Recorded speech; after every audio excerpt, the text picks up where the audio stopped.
Mesdames, Messieurs, bonsoir, bienvenue sur Alizé pour votre édition de 19 heures. Nous sommes le lundi 14 décembre, une édition qui sera encore largement consacrée au second tour des élections régionales en Guadeloupe. Les Guadeloupéens et les Guadeloupéennes ont fait leur choix. C'est Harry Chalus et sa liste Changer d'avenir qui a remporté hier soir les élections régionales. Premier enseignement de ce scrutin, le taux de participation en hausse. 57,31% de la population s'est rendue aux urnes hier. C'est 10 points de plus que pour le premier tour. Dimanche 6 décembre, moins de la moitié des Guadeloupéens et des Guadeloupéennes étaient en effet allés voter. Ce sursaut citoyen a donc profité à Harry Chalus qui a été élu avec 57,52% des suffrages, ce qui représente 98 464 voix. Un peu plus de 25 000 voix le séparent du président sortant Victorin Lurel. Alors la ville de Baie-Mahault s'est particulièrement mobilisée hier. Dans son fief, Harry Chalus l'a remporté avec un peu plus de 72% des voix. Il devance Victorin Lurel de 5 500 voix. Retour sur une soirée riche en émotions avec Muriel Barlagne.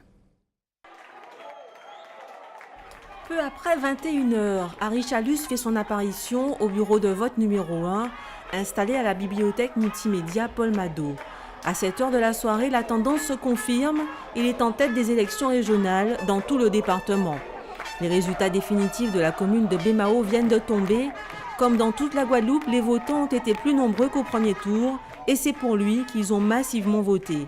Il accumule 8 980 voix contre 3 469 pour Victorin Lurel. Il est alors prêt à prendre la parole en tant que nouveau président de région.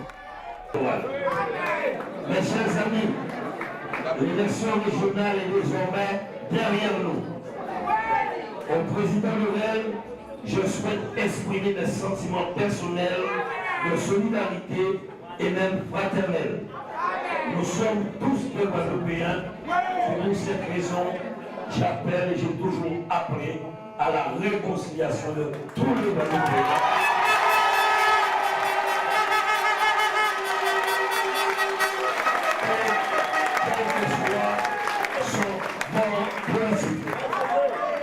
Après la prise de parole de la tête de liste Changer d'avenir, une foule de plus en plus imposante envahit la rue de la République, direction la permanence du candidat. Ce dernier a décidé de s'y rendre pour fêter sa victoire. Les sympathisants s'arrêtent juste devant.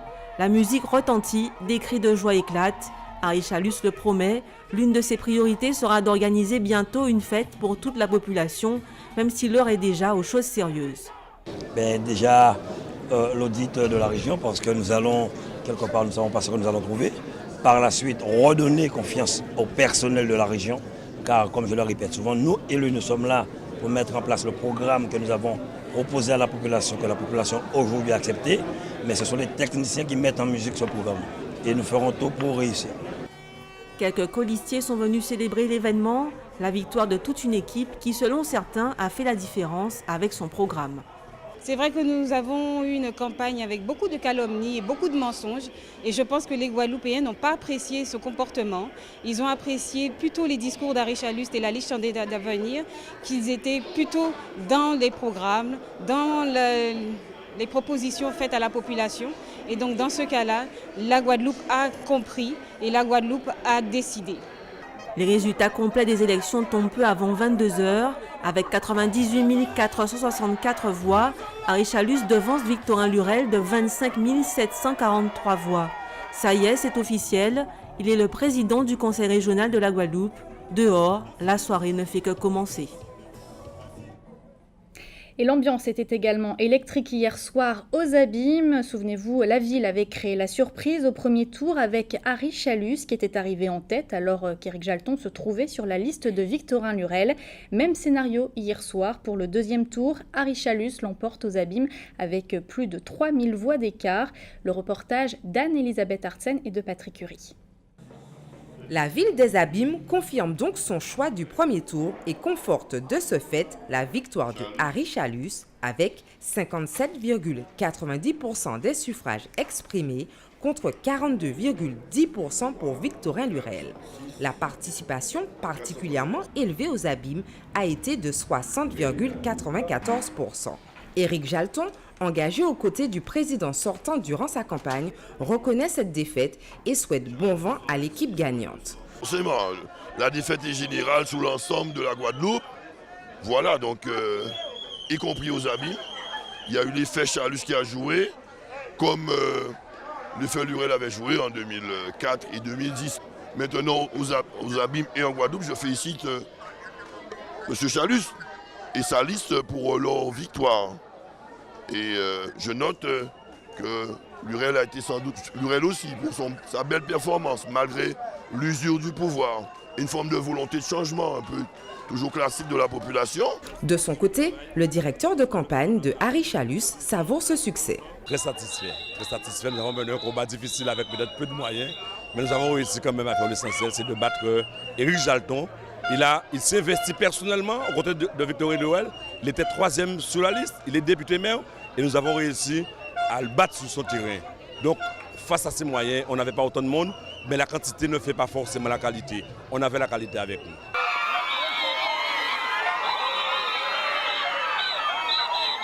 À l'annonce des résultats définitifs, l'euphorie s'est emparée des partisans de Harry Chalus, prenant ainsi possession de la place Frédéric Jalton. Des liesses de joie dans une ambiance carnavalesque qui contraste avec la déception palpable des partisans du désormais ex-président de région, Victorin Lurel. Au Gosier, le nouveau président de région a réalisé un gros score hier. Harry Chalus l'a emporté avec 73,14% des voix. Des résultats accueillis avec satisfaction par Jacques Gillot devant la caméra de Karine Gielman. Le Gosier récupère Jacques Gillot. Une ambiance pour ces élections régionales sur un air de municipal. En effet, la population du Gosier a accueilli l'ancien maire de la commune avec un fort engouement. Parce que quand on touche un Gosiérien, c'est le Gosier qu'on touche. Alors nous, au Gosier, nous nous sommes fait respecter et encouragés par tous les Guadeloupéens. Tous les contents, surtout pour Gillot. On aime Gillot à Gosier. Et il ne faut pas attaquer Gillot. Je crois qu'effectivement, nous avions prévu de faire plus de 6 000 voix ici à Gosier. Je crois qu'effectivement, on a atteint notre but. L'objectif a été atteint face à une politique de dénigrement. Parce qu'en fait, je pense qu'en fait, le président sortant aurait pu se dire que la campagne des régionales ne se fait pas que sur Gillot. Et là, la population a su résister et réagir avec fierté. Le président sortant, Victorin Lurel, a réalisé 26,86% des voix et le nouveau président, Harry Chalus, 73,14%. Un écart très important avec un taux de participation plus élevé qu'au premier tour, 48,9%. Sur l'ensemble de la Guadeloupe, c'est vraiment, on ne s'attendait pas à cette razzia. Mais là maintenant, nous sommes convaincus que ce changement était nécessaire et que la politique qui était menée au niveau du conseil régional, ce n'était pas la bonne pour la Guadeloupe. Maintenant, il faut nous mettre au travail. La nouvelle équipe a donc de nombreux défis à relever et les Gosiériens attendent beaucoup pour leur commune, l'une des plus touristiques de la Guadeloupe. Enfin, direction la ville de Petit-Bourg, Harry Chalus est également arrivé en tête hier avec 68,79% des suffrages. Richard Scott Tamar a suivi le déroulement de la soirée. À 19h, dans le bureau central de Petit-Bourg, on compte et recompte les différents suffrages récoltés dans les bureaux de vote que compte la commune. L'ambiance est détendue. Les résultats du premier tour ont montré que la population a suivi les consignes de vote du maire. À 19h30, la liste d'Harry Chalus est loin devant celle de Victorin Lurel, de l'ordre de 60 pour 30%. À 20h, petit à petit, les résultats des 24 bureaux que compte la commune arrivent entre les mains de l'équipe communale chargée d'analyser les chiffres. Pourtant, les résultats du dernier bureau tardent à arriver. La tendance ne pourrait être inversée. À 20h30, Harry Chalus remporterait la commune avec 5 713 suffrages exprimés, soit 68,73% des votants. Le maire Guy Losbar s'exprime au micro des différents médias. Je profite déjà pour remercier l'ensemble des électeurs qui se sont prononcés sur la liste conduite par Harry Chalus, mais nous sommes aussi conscients donc, de la dimension de la tâche qui nous attend dorénavant, car ce qu'on voulait, c'est que les Guadeloupéens puissent nous faire confiance, mais nous, il nous appartiendra que la Guadeloupe puisse reprendre confiance en elle-même et que transformer cet espoir. À partir de ce moment, Beaucoup de monde se réunissent dans le bureau central pour fêter la victoire d'Arichalus. C'est sur cette note que la soirée électorale s'est clôturée dans la commune de Petit-Bourg. Et vous, que pensez-vous de l'issue de ce scrutin? Anne-Elisabeth Artsen et Patrick Curie sont allés vous poser la question. Monsieur Chalus, quand même, se tire une couverture d'une image sympathique qu'il a véhiculée depuis après le LKP. Donc je pense qu'il faut remonter après le LKP, les risques qu'il a certainement pris pour se positionner sur, quand on se souvient de Continent, il a été affronté les jeunes avec le coup de fusil, donc ça lui a donné une certaine légitimité, une certaine image et il a continué à poursuivre, à nourrir cette image-là. La jeunesse de 2009 qui a voté pour Chalus. Parce que je me rappelle bien, pendant qu'il y avait le problème à Continent, Chalus est descendu, pendant qu'il y avait la fusillade, Chalus est venu. Mais Chalus, je pense qu'au niveau de lui, c'est quelqu'un que tu peux dire la guerre avec lui à n'importe quel moment. Tu peux l'interpeller à n'importe quel moment. Il est près de la jeunesse. Moi je pense déjà parce que Arichalus c'est du renouveau, parce que Victorien Lurel, parce que moi j'ai 18 ans, Lurel ça a toujours été président, les gens veulent voir un peu de nouveauté par rapport à tout ça. Mais je pense qu'il faut quand même donner de l'espoir aux jeunes. On en a besoin pour le pays, nous sommes la relève de demain, donc je pense que c'est pour ça. Donc on va lui faire confiance pour une fois et on va le laisser, on va voir ce qu'il va donner. Chalus, apparemment, il revient avec un esprit beaucoup plus serein, beaucoup plus confiant et c'est pour cette raison qu'il y a cette grande différence. Monsieur Lurel, comment dirais-je, n'a pas traité les priorités de la Guadeloupe, c'est-à-dire les déchets et puis aussi l'eau, les problèmes d'eau. Je pense que le mémorial c'est une bonne chose, mais ça aurait pu passer en 3e position. C'est parce que le peuple voulait du changement. On dit, bon je suppose que c'est ça aussi, l'usure du pouvoir peut-être ne sert plus à Victorien Lurel, donc la population a envie de changement. Apparemment, les politiques, franchement, ils sont tous pareils.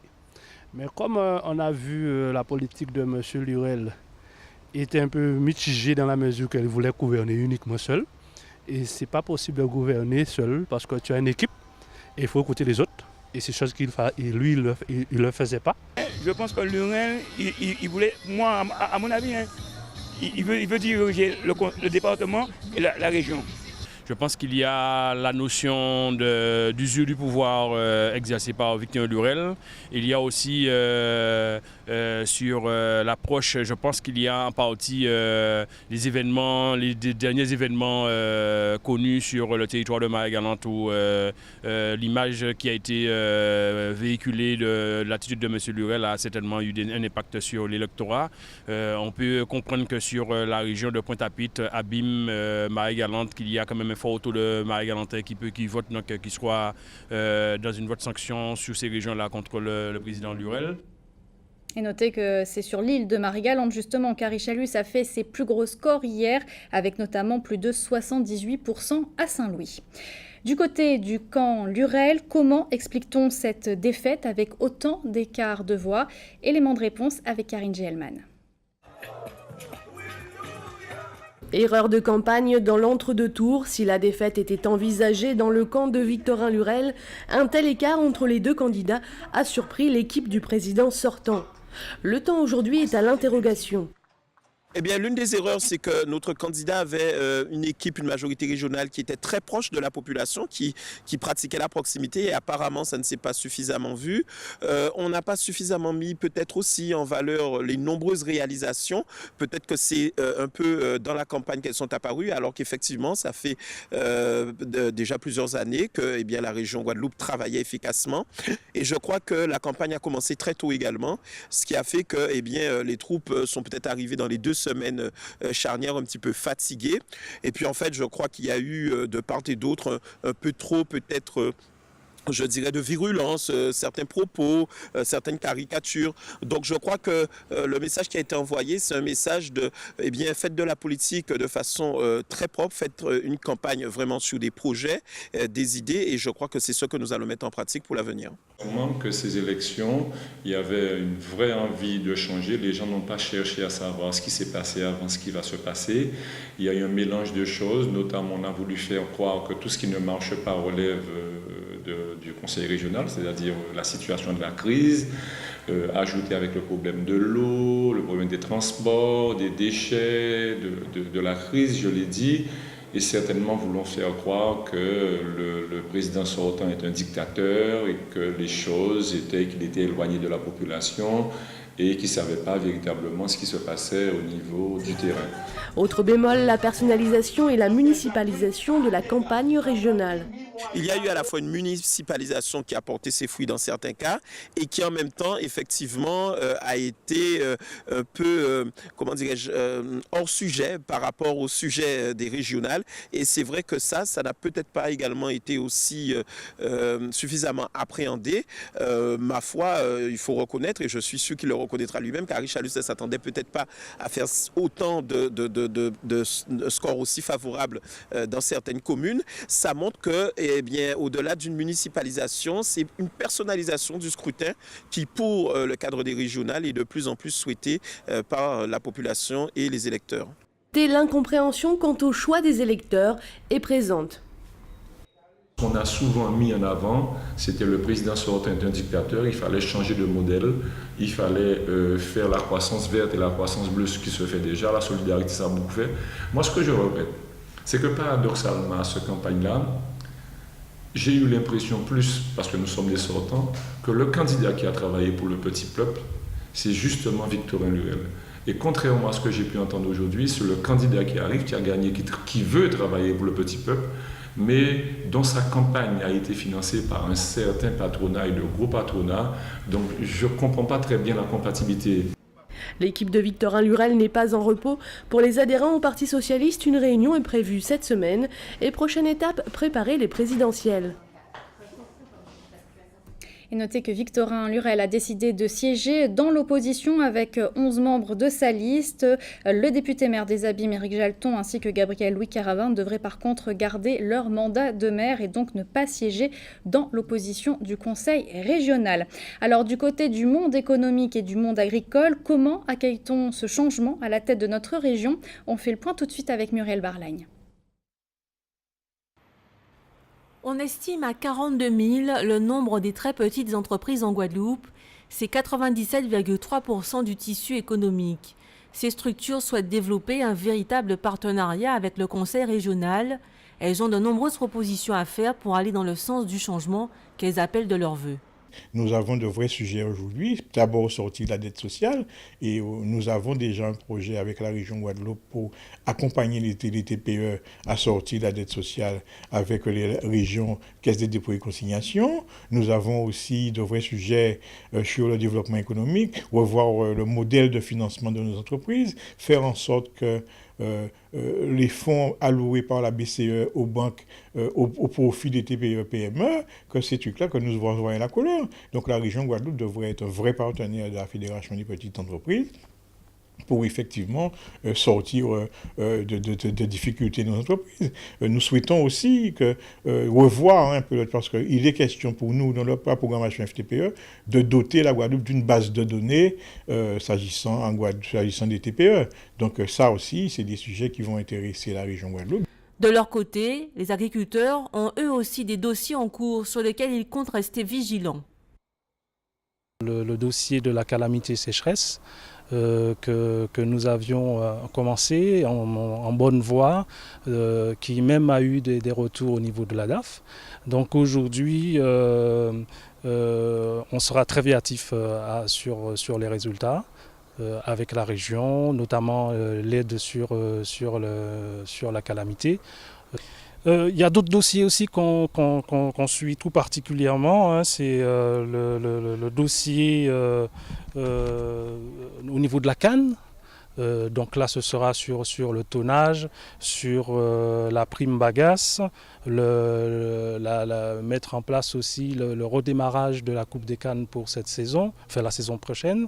Il y a aussi le dossier banane, donc le POSEI avec l'objectif de 100 000 tonnes, hein, le cap des 100 000 tonnes.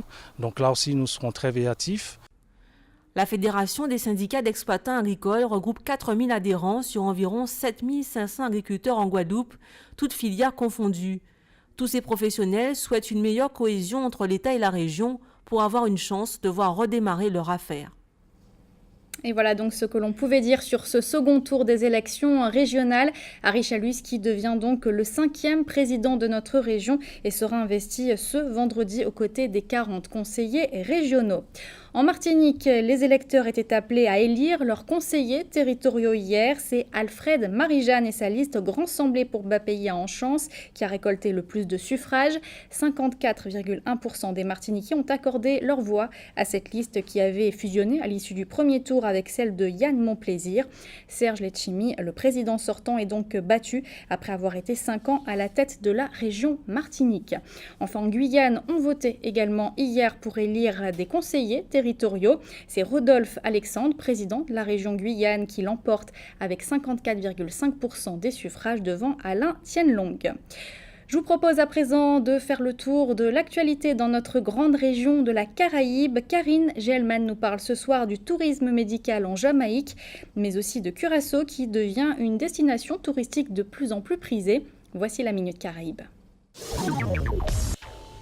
Cuba approche les investisseurs. Rodrigo Malmierca, le ministre du Commerce extérieur et des investissements étrangers, entreprend de nombreuses visites à l'international pour attirer de nouvelles entreprises dans le cadre de l'actualisation de son modèle économique. Ces récentes visites dans les pays arabes, au Vietnam, en Chine, en Espagne et en France ont toutes été marquées par un grand intérêt délivré par les entrepreneurs internationaux pour satisfaire la nouvelle législation leur offrant des garanties et incitations à investir à Cuba. Malmierca s'est également rendu en Argentine pour l'investiture du président Mauricio Macri et a tenu une réunion avec des hommes d'affaires locaux auxquels il a présenté son paquet de propositions visant à clarifier leurs interrogations sur les possibilités d'investir à Cuba. Ce paquet de propositions offre 326 projets dans 12 secteurs de l'économie avec la prise en charge par l'État cubain des études de faisabilité. Il s'agit d'aider les investisseurs étrangers à entrer en contact avec les entreprises cubaines opérant dans leur domaine d'activité et d'accélérer le processus de négociation et de partenariat. Le ministre a souligné que le gouvernement cubain veut avoir une économie diversifiée avec des relations dans tous les pays dans le monde et a fait remarquer que le pays ne souhaitait pas dépendre d'un marché unique, c'est-à-dire exclusif avec les États-Unis. Jamaïque Tourisme Médical, le Jamaica Promotion Corporation, le JAMPRO, organise une série de conférences sur le tourisme médical en Jamaïque, surnommée Dobies Ja. Les sessions visent à accroître le nombre d'investisseurs locaux dans le secteur du tourisme médical, tout en soulignant les opportunités disponibles pour les praticiens médicaux locaux pour ce marché inexploité. L'événement aura lieu mercredi 16 décembre prochain. Selon la présidente de JAMPRO, Diane Edwards, le tourisme de santé et du bien-être est une industrie de plusieurs millions de dollars à l'échelle mondiale et la série de conférences sera l'occasion pour les praticiens d'approfondir leurs connaissances. Le tourisme de santé et de bien-être est un secteur porteur qui a fortement évolué en Jamaïque au cours des dernières années. Il représente déjà plus de 15 millions de dollars d'investissement étrangers par le biais du groupe espagnol Hospital ou G-West à Montego Bay. Dans son plan d'expansion, le gouvernement jamaïcain a investi dans de nouvelles installations médicales pour positionner la Jamaïque comme destination médicale au cours des 5 prochaines années. La stratégie prévoit un minimum de 15 000 patients de soins médicaux et un revenu annuel de 125 millions de dollars américains d'ici 2020. Le groupe Expedia, l'une des plus grandes entreprises de voyage en ligne au monde, a annoncé que la demande de voyage pour les hôtels de Curaçao a fortement augmenté sur tous les sites du groupe Expedia cette année. Les données indiquent que les États-Unis restent un marché émetteur puissant pour Curaçao, avec une croissance de réservation de nuitées hôtelières de près de 50% au troisième trimestre par rapport à 2014. Les données ont également indiqué que les réservations en provenance du Canada ont augmenté de plus de 15% sur un an. La semaine dernière, l'équipe de gestion d'Expedia a assisté au symposium des tours opérateurs nord-américains, l'événement commercial organisé par le gouvernement de Curaçao. Tout au long du colloque, les dirigeants d'Expedia ont partagé des informations sur les outils de commercialisation et ont délivré des recommandations novatrices en marketing sur la manière dont les partenaires hôteliers peuvent tirer profit des technologies mobiles, et ce pour accroître la demande pour leurs propriétés. Expedia souhaite accompagner la destination Curaçao et propose d'élaborer des stratégies pour attirer de nouveaux marchés sur l'île dans les années à venir. Retour en Guadeloupe, avant de vous laisser, on va jeter un rapide coup d'œil sur vos prévisions météo pour demain matin. Le temps sera mitigé avec des nuages qui pourront donner lieu à des averses un peu partout sur le territoire. Les températures au réveil seront comprises entre 24 et 26 degrés. C'était le journal de la rédaction. Merci de votre fidélité. Dans quelques instants, votre rendez-vous sportif quotidien Minute Sport par Éric Pommier. Juste après, Controverse avec Jean-Luc Icard qui reviendra avec ses invités sur la victoire hier soir d'Harry Chalus qui devient, on le rappelle, le 5e président de la région Guadeloupe. Je vous souhaite une excellente soirée sur Alizé.